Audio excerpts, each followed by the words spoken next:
Oke, saya Wis, balik lagi di Stand Inclusive bersama gue Vincent Jose dan di edisi kedua ini kita bakal ngobrol-ngobrol bareng dengan cast film Sampai Nanti Hana. Bener gak sih judulnya? Lu aja gak yakin sama judulnya gimana? Nah, gue ngetes, ini ceritanya ngetes. Oh, ngetes kita yang pengen ngetes mainan nih. castnya Oke, kan. kita kayak Sampai Nanti Hana, gue Biowan.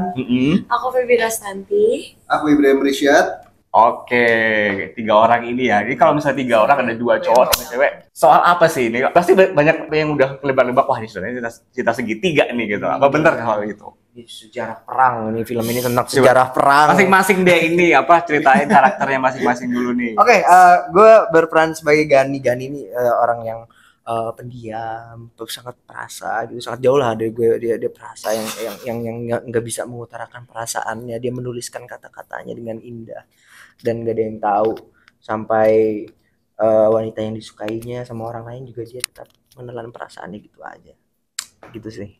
Pokoknya dia jatuh cinta sekali doang. Emang aslinya nggak gitu? Hah? Aslinya nggak gitu? Enggak lah, aslinya jatuh cinta mulu. Dan jatuh cinta mulu lu. Oh, Febi? Kalau Febi, aku berperan sebagai Hana. Hana ini cewek tomboy, cuek. Suka cabut. Makanya Sampai Nanti. Yeah. Oh ya, Suka cabut. tomboy, cuek, terus lumayan selengean, serampangan gitu. Tapi dia tuh keras kepala sama apa yang dia sukain. Dia juga punya ambisi yang cukup tinggi. Dia punya cita-cita dan mimpi yang besar juga. Tapi dia dibesarkan di lingkungan keluarga yang cukup konservatif gitu. Kalau Ohim? Aku berperan sebagai Arya. Arya itu seorang aktivis kampus. Dia orang yang cerdas, pintar bergaul. Terus orangnya juga tegas. Dia orangnya to the point juga. Tapi di balik itu semua ternyata dia punya tekanan dari orang tuanya untuk menjadi orang yang sempurna lah gitu. Yang menimbulkan sifat dia itu ada toxic yang bisa memanipulatif orang gitu dengan cara melove bombing si Hana ini untuk dia dapatkan lah, ceritanya seperti itu Arya. Pertama kali ditawarin film ini nih Sampai Nanti Hana, langsung say yes atau pengen tahu dulu nih, penasaran dulu atau gimana? Proses castingnya gimana? Ya pasti ada pemilihan dulu ya, maksudnya kita baca dulu, kita tanya dulu mainnya sama siapa, saudaranya siapa, terus syutingnya di mana, berapa hari dan lain-lain yang teknis. Kalau Apalagi bio kan ya udah dapat Piala Citra berapa? Nggak, cukup citra terburuk. Nggak ngomong. Citra terburuk, nggak ada jalan citra gue. Apa tadi? Nyampe mana tuh?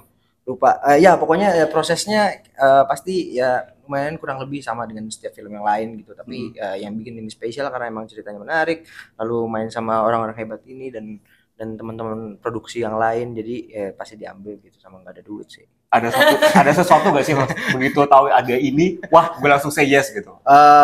Ada Febi Rastanti, gue langsung kayak oke, sip, aman nih bro. Di film sebelumnya kan belum nggak dapet ya? Iya. Ya kan, kali ini harus Kali ini juga nggak dapet. Semua film nggak dapet ya. Aduh, emang dia emang nggak mau. Kehidupan nyatanya juga nggak mau men sama gue. Gue udah nanya, Feb, lu mau gue dapetin nggak? Nggak, Bi. Makasih ya katanya gitu. Oke, sip, thank you. Kalau Baby gimana proses dulu ya? Ya sama kayak Biowan sih, maksudnya kan aku baca dulu kayak karakternya, sinopsisnya, terus dikasih juga skenarionya, sempat screen test juga, terus pas screen test tuh aku bisa dapat kesempatan untuk ngobrol langsung sama Om Agung. Aku tahu ekspektasi dia seperti apa, dan dari situ aku baru bisa menentukan untuk milih buat ngambil project ini atau enggak gitu. Kebetulan pas ngobrol tuh cukup mes karena aku sama-sama anak hukum. Kayak Hana tuh jurusan hukum di kampusnya. Terus kayak punya banyak kegiatan lah di kampusnya. Dan aku juga sama, aku emang jurusan hukum juga di kuliah dan ada beberapa kegiatan di kampus juga, bukan aktivis yang ikutan turun ke lapangan demo-demo, tapi aktif aja aktif gitu di kampus jadinya. Jadi kayak ya maksudnya aktif. Iya benar sih, tapi benar. Tapi maksudnya aktif dalam organisasi lain yang bukan organisasi kemahasiswaan, tapi organisasi lebih ke arah ya ada hukum bisnisnya gitu loh, bukan yang kayak turun ke lapangan seperti Hana dan Arya pada film Sampai Nanti Hana ini. Terus aku juga dapat kesempatan buat main bareng sama Bio sama Ohim. Dua-duanya kan aku temenan, mau saya kenal baik juga, jadi aku ngerasa kayak proses gitu ya. Proses buat bangun chemistry dan maksudnya bangun karakternya juga akan lebih mudah kalau misalnya kita emang udah kenal sebelumnya. Proses diskusinya akan lebih gampang sih. Jadi kayak gitu. Oh, oke deh. Kalau Him? Ya, semuanya udah dijawab ya. Kebetulan mirip-mirip semua pasti. Iya. boleh. Ya kalau dari gue sih ya kurang lebih sama. Pasti kita menjalani semua proses itu, dan biasanya sih kalau aku ditawarin suatu project, yang pasti pertama kali aku lihat itu jajaran pemain dan skripnya yang bisa aku lihat, dan direkturnya sih yang paling penting juga. Kalau misalkan dari 3 itu udah oke, oh ya udah sikat gitu. Apalagi kan kapan lagi bisa main sama pemeran utama terbaik apa? Pria terbaik ya. Iya. Ya ayo gas. Main apa dulu nih kita? Benar bikin ya. Iya benar. Oke. Teman-teman yang nonton, kalau banyak duit tolong jadiin eksekutif produser gua, mau bikin film. Asik. Mantap, promo nih sekalian. Main sama Feby, oke? Mainnya udah ada, Bro. Ya itu kurang lebih. Terus ya alhamdulillah juga udah kenal sama pemain-pemainnya, jadi kayak ya begitulah guys pokoknya. Oke, ini spesial buat Ohim nih. Apa ya? Kayaknya ini bukan film pertama kali ya Ohim mendapatkan peran di mana karakternya itu berada di hubungan yang segi banyak gitu. Segi banyak. Bahkan jadi segi banyak. Jadi terjebak di segi banyak. Iya benar gini. Suhita, terus di Laut Tengah juga kayak gitu juga kan. Itu lu pernah kayaknya menarik nih karakter kayak gini lagi gitu, atau malah pernah mempertanyakan malah kayak kenapa sih karakter yang ditawarin ke gue kayak gini-gini mulu gitu. Oke. Pertama mungkin sudah faktor ini ya. Gak usia, gue gak nyebut usia. Faktor dimana memang momennya gue harus ada di situ gitu loh sekarang gitu. Gue udah gak pantas anak SMA men. Nggak mungkin dong gue berani anak SMA tapi sejangkung ini gitu. Kan nggak mungkin. Banyak lagi sekarang. Ya beda lah ya mukanya. Auranya udah kebapakan. Aura. Film ini ntar gue bikinin tuh lu anak SMA. Anak SMA tapi gede banget ya. Oke boleh. Mungkin aura gue udah masuk ke fase-fase di mana mungkin harus berkeluarga gitu. Hubungan-hubungan yang bukan pacaran lagi gitu apa? Harus lingkuh. Pokoknya di mana gue sudah punya istri 2, berpoligami, semuanya deh gitu. Nggak, jadi ya memang fasenya sudah ada di situ menurutku. Tapi balik lagi, semua film itu yang pernah aku mainin nggak semuanya ceritanya sama, semuanya kan pasti berbeda ya. Kayak di film sebelumnya juga kan yang ya kalau bisa sebut sebelumnya tuh ya itu kan istri 2. Terus kalau ini kan kita beda lagi nih. Memang berkeluarga tapi ya ada toxic relationship antara aku dan Hana gitu ceritanya, antara Arya dan Hana. Jadi memang menariknya di situ. Karakternya memang mungkin ya udah berkeluarga, tapi dari sifat si karakternya sudah berbeda banget sih gitu. Tapi ada perubahan nggak sih Him? Semenjak nikah tuh ada sesuatu yang lebih selektif peran soal lebih peran kebapahan atau nggak sama ya? aja? Bapak, Iya, gitu. jiwa bapak. Apa? Semenjak nikah ada perubahan jiwa apa? suami. Oh, Pilihan peran lu ada yang berubah nggak sih? Lebih ke ayah apa daddy? daddy. Aku sih sugar daddy ya. Sugar Panggilnya daddy. ayah sama daddy. Iya. Aku sih kucing daddy. Enggak. Papi. Gue sampai lupa lagi pertanyaannya tadi. Ada perubahan nggak sih setelah nikah? Ada perubahan? Gue lebih milih karakter kayak gini aja deh, atau gue nggak mau yang kayak gini. Oh yang enggak dong. Karena aku percaya karakter di suatu film itu tuh pasti pasti akan menemukan jodohnya masing-masing gitu ya. Kalau memang sekarang jodohnya adalah karakter yang sudah berkeluarga ya it's okay, memang jalannya di situ dulu gitu. Tapi aku yakin dan percaya ya kalau misalkan nextnya berjodohnya dengan karakter-karakter lain ya kenapa enggak gitu loh. Jadi kalau misalnya Explore. ditawarin karakter Jadi anak SMA lagi atau remaja lagi nggak masalah juga ya? Enggak, lebih ke realistis aja ya gitu. Kalau looknya dibikin pendek dikit sih mungkin bisa gitu ya. Mukanya dimudahin dikit nggak apa-apa gitu. Tapi ya kalau menurut aku sih ya realistis aja lah. Kan orang kalau nonton film kan seneng lah yang bisa dibikin percaya gitu loh. Ya, Believable gitu. Ya nggak mungkin lah anak SMA segede ini gitu. Susah banget, brewokan. Jangkung gede, brewokan. Nggak naik kelas berapa kali. Iya, mungkin kalau mahasiswa Iya, itu masuk masuk, akal. mahasiswa masuk. Karena umur aku kan 25 tahun ya. Jadi masih masuk. Mahasiswi juga masuk. Masih cucok lah. Tapi beberapa tahun terakhir kayaknya lebih sering di layar lebar daripada di series atau sinetron ya. Sering di jalan dia. Emang Lebih sengaja sering lari. emang sengaja memilih di Lebih situ. sering di jalan dia. Iya sih. Lebih sering lari. Lebih sering traveling ya sekarang ya. Terus Apakah emang sengaja gue pengen fokus di layar lebar nih atau ya dapatnya aja tuh gimana? Iya, jujur sengaja.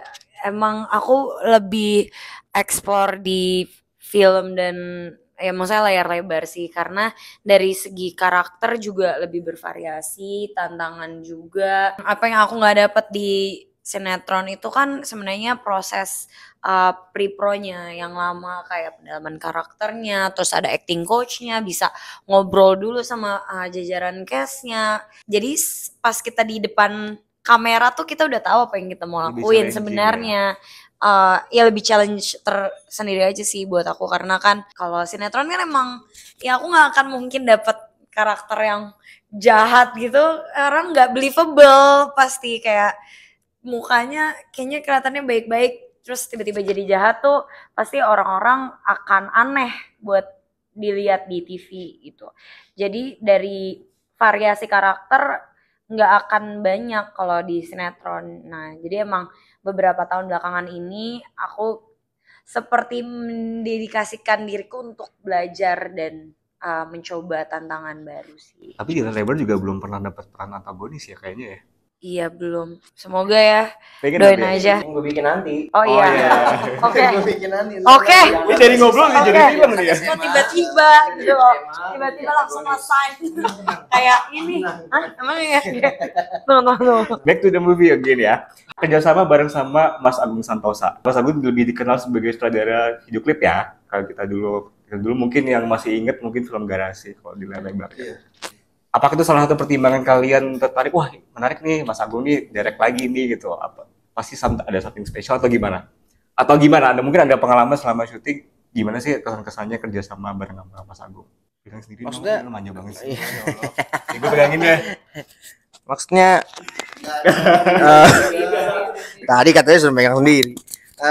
Maksudnya lebih ke gimana kita ketemu sama perspektif baru dalam di direct sama saudara baru sih, bukan kayak terakhir bikin karya yang seperti apa gitu. Karena kalau ngelihat Garasi itu berapa tahun yang lalu, udah 13 20 ya berapa belas tahun yang lalu, pasti seorang tuh udah punya perspektif yang berbeda dalam membuat karya seperti apa gitu loh, karena udah pasti ngejalanin banyak hal gitu, apalagi Mas Agung sendiri kan. Ketika di direct ya sangat menarik ya, maksudnya ketemu perspektif baru ini pasti sangat walaupun sedikit menantang tapi menyenangkan gitu, karena kita orang-orang yang ambisius ini butuh tantangan. Itu menantang apa sih emang? Iya, enggak juga sih, maksudnya enggak semenantang itu, tapi maksudnya lebih ke Seru gitu. adjustingnya aja, serunya tuh gimana gitu, it's thrilling gitu loh, kayak naik roller coaster gitu. Iya sama sih. Sama karena Sama ya. ya Pak. Ya sebagaimana tadi Om bilang sebelum In one word deh pengalaman yang menjelaskan gimana kerja bareng sama Mas Agung. Apa ya? Seru. Seru. Nggak, karena aku juga senang di proses pendalaman karakter dan reading. Om Agung bener-bener intens ngobrol bareng sama kita, terus jagain kita mau arahnya kemana. Dia kasih tahu ekspektasi dia seperti apa terhadap aku dan karakter aku ini gitu. Aku juga nggak bener-bener buta, nggak, tapi at the same time dia juga membebaskan aku untuk Memberi ruang. Iya, memberi ruang aku untuk menciptakan karakter si Hana ini sendiri. Jadinya seru menurut aku. Bohim? Kalau aku enggak dong, udah enggak sama. Jadi waktu itu sempat ngobrol pas ditawarin proyek ini sama Mas Agung, dan menurut aku Mas Agung itu adalah seorang storyteller yang baik sih. Cara dia menjelaskan tentang filmnya, tentang karakternya tuh sangat menarik. Jadi ngebuat aku tuh jadi kayaknya seru ya, kayaknya seru deh di direct sama orang yang dia bisa menceritakan ceritanya dengan bagus, terus dia juga udah tahu apa yang harus dia lakukan di film ini gitu. Jadinya dia udah punya bekal banyak nih, tinggal dia bagi-bagi ini ke kita nih. Kayak oh karakter lu kamu gini, kamu gini, kamu gini, kamu belajar seperti ini. Dan benar kata Feby, dia memberikan ruang juga buat kita untuk kita kasih input di dalam si karakter itu. Jadi ya kita saling inilah, saling membantu lah gitu. Dia menurutku Mas Agung keren sih. Keren. Bonus. Ajak lagi ya Mas Agung ya, jangan lupa ya. Ajak kita bertiga lagi. Jangan lupa dia anak SMA Antagonis. Tapi jadi penasaran gue nih. Tadi kan katanya Mas Agung memberikan ruang untuk input ke dalam karakter sendiri.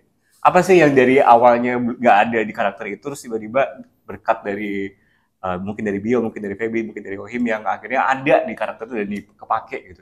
bagus. Iya sih bagus sih. Tapi aku takut spoiler lagi kalau yang ini. Dalam sehari baru 1 nih pertanyaan bagus. Hanya standar ya. Iya, sisanya aduh. Jadi kalau aku ya karakter Arya ini sempet ada satu gestur yang sebenarnya aku pas lagi ngobrol sama Mas Agung, kayaknya kita bikin satu gestur yang ngebuat karakter itu jadi lebih menarik gitu loh. Karena kan sebenarnya karakter baik terus tiba-tiba jadi jahat tuh ya udah aja gitu ya. Tapi harus ada satu gestur yang membuat dia tuh kelihatan kayak oh ternyata ada yang aneh nih dari orang ini. Ternyata selama ini dari awal film sampai akhir film tuh dia melakukan gestur ini gitu. Gitu loh. Jadi tapi kalau gue jelasin bakal spoiler ya. Bakal spoiler nih kalau gue jelasin lebih lagi, tapi kurang lebih ada gestur yang memang sempat kita ngobrol bareng untuk dimasukin ke karakter Arya ini. Menarik. Bentar saya bisa langsung nonton aja di filmnya, perhatiin gesturnya karakter tadi siapa namanya? Gesturnya nggak Ahmad. Arya. Perhatiin terus ya itu gesturnya kayak gimana nih maksud gitu. Siapa tahu ada hint ya dari karakter. Iya. Kalau Feby Gimana? Sengklek dong, jadinya takut. Kalau misalnya Ohim mungkin ada kayak gestur tersendiri. Kalau aku lebih ke arah kita saling negosiasi sih. Maksudnya misalnya Om Agung, Feb, gue maunya segini, tapi akunya sendiri sebagai karakter Hana, pola pikirku, aku kayaknya belum nyampe nih di momen ini. Aku nggak segitu Om emosinya kayak untuk Hana. Aku kayaknya turunin dikit ya, atau sebaliknya juga, misalnya aku agak lebih naik, Om Agung yang lebih kayak Feb kayaknya tone down dikit deh. Lebih ke arah situ sih negosiasinya. Kalau Bio ada nggak? Kalau gue nafas, karena iya beneran. Karena Gani lumayan poetik ya, setiap shotnya dibuat sama dia treatmentnya poetik. Jadi dia juga sering membacakan kata-kata yang indah juga buat seseorang gitu. Siapa ya? Ya Hana dong. Iya sorry buat Hana. Jadinya banyak momen yang memang nafasnya itu selalu gue ingat maunya seperti apa sih sebenarnya Gani ketika sedang mengingat Hana. Nafasnya itu seperti apa sih? Gitu. Jadi kepedesan itu mah. Jadi ritme atau tempo tubuhnya juga berubah ketika dia sedang bersama Hana atau mengingat Hana atau bahkan membacakan kata-kata terhadap Hana gitu. Sebenarnya ini untuk membawakan karakter Gani ini lo lebih tone down dari aslinya berarti ya? Gue belajar nafas. Biasanya lupa nafasnya kayak gimana. Iya tapi ya lebih tone down, banyak yang ditahan lah pasti. Gue orangnya meledak-ledak dan sangat impulsif ya, menjadi Gani ya nahan gimana caranya biar nggak keluar, karena emang sebenarnya bukan gue yang main kan, Gani yang sedang ada di depan kamera. Oke, kalau gue melihat-lihat ini dari sinopsisnya, dari teasernya juga, dari dilihat-lihat doang baca. Iya. Pokoknya dia nonton nanti filmnya. Oke, jangan lupa nonton ya. Iya dong pasti. Tolong nggak? Melihat film ini sebagai ini POV-nya dari seorang Gani terhadap Hana. Jadi atau bener nggak nih kayak gitu pendapat gue? Gue juga belum nonton sih sejujurnya. Kalau mau ngejelasin nih filmnya dari POV siapa, gue takut salah. Jadi yang dialami selama syuting. Yang dialami selama syuting sih ya sepertinya kayak gitu ya. Tapi kita juga melihat bagaimana banyak cerita yang jalan bersamaan ini, bukan dari Gani aja, juga menimbulkan domino efek ke bagaimana setiap karakter berperilaku atau bersikap ke satu sama lain sih. Jadi kita nggak akan menebak-nebak ini kenapa karakter yang melakukan ini, karena di sebelumnya udah dijelasin gitu. Oke, gue tertarik sama karakternya Hana di sini. Jadi gue nggak. Iya juga sih. Oke deh. Ini satu-satu dong. Oi. Nggak, kalau Hana ini kan digambarkan dia pengen escape dari keadaan keluarganya itu sampai dia menemukan sosok yang diperankan oleh Ohim. Itu maksudnya kayak gimana? Itu berarti yang jadi nyokap lo ini Mira Belina atau siapa? Iya. Bener ya? Mami Mer. Itu gimana? Pengen tahu lebih dalam lagi sih, penasaran aja dengan apa sih yang dialami oleh Hana ini sampai dia merasa karakternya semenarik itu gitu. Sampai Gani tertarik untuk lebih dalam tahu. Yang dialami Hana tuh punya layer, ibaratnya punya topeng yang berbeda saat di pertemanan, ketemu Gani, teman-teman, sama di keluarga. Di keluarganya mungkin karena ibunya itu adalah wanita yang anggun, elok, terus maksudnya masih sangat percaya dengan nilai-nilai konservatif yang ada gitu, bahwa ya wanita harus bisa masak, harus maksudnya jadi ibu rumah tangga yang bener gitu, abis kuliah ya cari suami.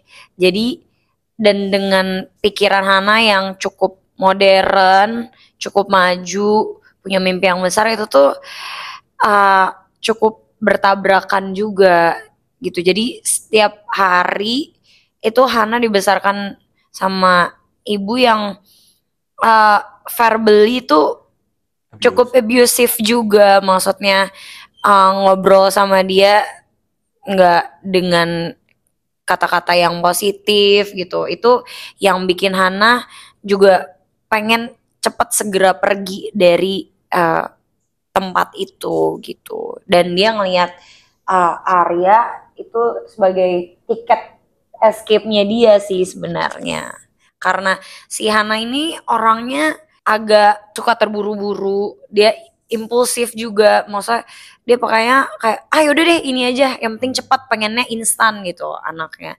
Jadinya ketika tiba-tiba ada kesempatan nih, walaupun mungkin sebenarnya dia baru kenal, nggak percaya banget sama Arya, tapi kayak gue bisa keluar nih, yaudah yang ini aja gitu. Kalau dengan karakter Gani apa, friendzone atau gimana? Di friendzone atau gimana sih? Karakter Gani atau cuma mengagumi dari jauh atau gimana? Kalau sama karakter Gani ya biasa, biasa lah kan. Kalau misalnya kita tuh kadang kalau sama sahabat cowok suka agak tiba-tiba tuh ada momen-momen lucu juga dia gitu. Cuma ternyata mungkin Hana tuh punya mimpi yang lebih besar daripada sekedar cinta-cintaan sama sahabat atau temen di masa kuliah. Jadinya dia ngerasa kayak aduh nggak bisa, nanti dulu deh, kayak gue yang penting pertama adalah gue pengen keluar secepatnya dari lingkungan keluarga gue. Oke, gue ambil pilihan yang ini dulu deh gitu. Oke, tapi kalau misalnya disuruh milih ini salah satu aja harus nih ya, antara Bio atau Him, milih siapa? Waduh, ada orangnya. Iya, lagi parah banget. Parah banget. Lu udah pernah ditolak soalnya Bio ya? Enggak, nggak layak aja. Gue tuh tahu diri, nggak layak aja. Gue tahu Feby kok, gue tahu Feby dan skala prioritasnya. tenang, gue tahu Feby dan skala prioritasnya. Apa ya? Siapa ya? Apa ya? Gue bilang nggak siapa. Kayak aku milih dua-duanya, boleh nggak? Saling melengkapi ya. Saling melengkapi. Yang satu tuh lebih kayak air, terus abis itu lebih mengalir, terus yang satu tuh meledak-meledak gitu kayak api. Kayaknya kalau misalnya dipaduin ya, langsung duar gitu. Mati dong, mati, nggak ada tsunami. Api sejarahnya itu dikenain air. Api kena air ya mati, nggak ada sejarahnya api hidup. Tapi pengen tahu nih, film ini kan ngebahas soal second chance gitu kan.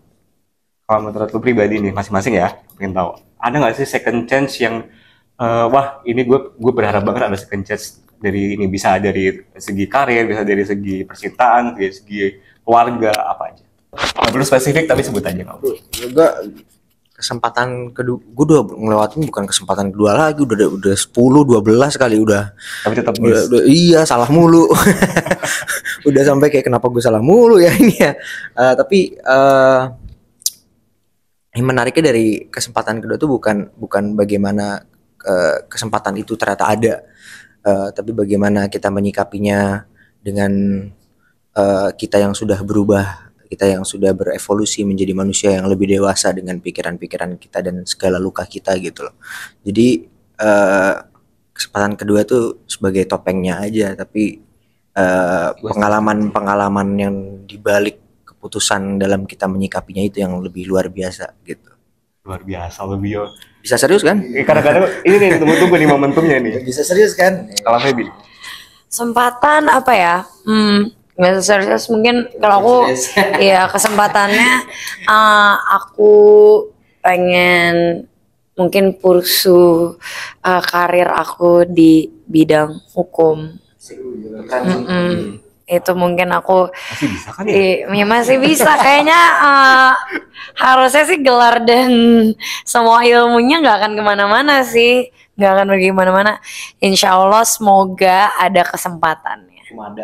Aku sama kayaknya kayak Feby ya, karena aku juga sempat kuliah di Fakultas Hukum. Hukum juga nih. Hukum juga. Kebetulan Arya juga hukum. Di Bandung juga lagi. Di Bandung juga AA. Pisan. Unpar ya, Parahyangan. Edan.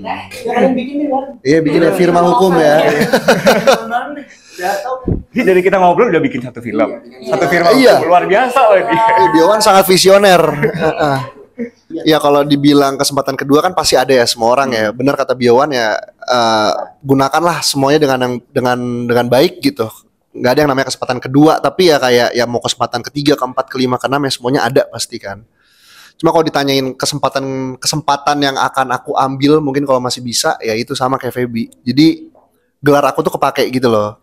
Jadi lulus tuh masih kayak ada ilmu-ilmu yang diambil terus bisa kita aplikasikan ke masyarakat tuh kayaknya enak juga ya. Jadi kita tetap aktif di industri ini tapi juga ada ilmu yang memang kita pakai juga nih di masyarakat gitu. Amin. Amin ya semoga ya guys. Oh udah ini jam tuh. Oke. Sih lo memperjuangkan jam kerja kita sebagai aktor. Iya, kita kan butuh banget nih. Orang-orang industri seni itu kita butuh hukum yang lebih tinggi Oke. sebenarnya. Jadi kalau kita Betul sih. jadi kalau kita mau ngomongin hukum di industri seni, Waduh, berat ya. Kan di episode berikutnya aja ya kita ngobrol soal ini ya.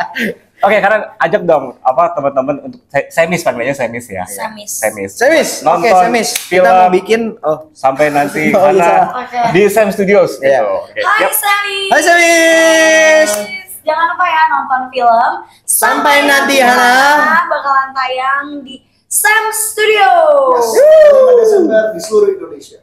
Bye. Bye, bye.